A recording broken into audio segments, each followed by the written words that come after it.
Top secrets of a successful chess game player. With these secrets, you could be the next chess champ.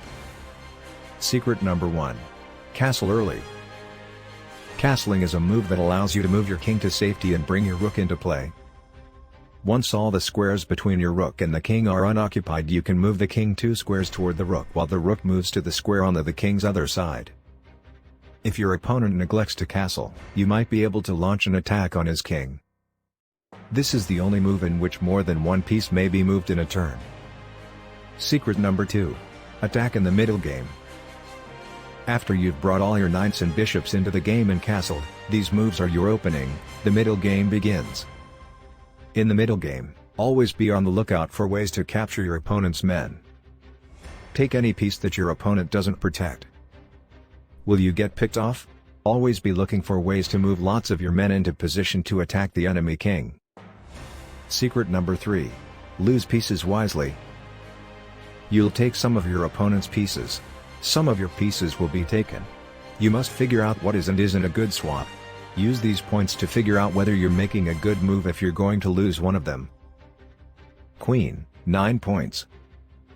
Rook, 5 points. Bishop, 3 points. Knight, 3 points. Pawn, 1 point. So is it a good idea to lose a bishop to save a pawn? No. Secret number 4.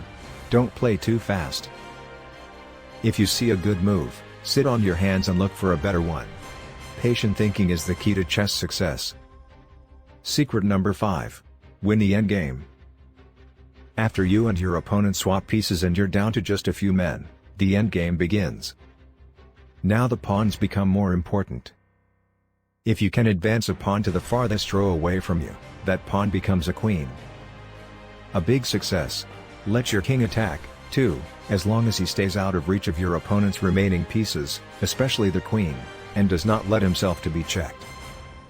Your king is said to be in check when your opponent threatens to use one of his pieces to capture the king on his next move. If your king is checked and you have no way to remove the threat, it can't run away, you can't capture the opposing piece that has him in check, and you can't block the check by moving one of your own pieces, the game is lost. Checkmate. If you checkmate your opponent before he checkmates you, then you win.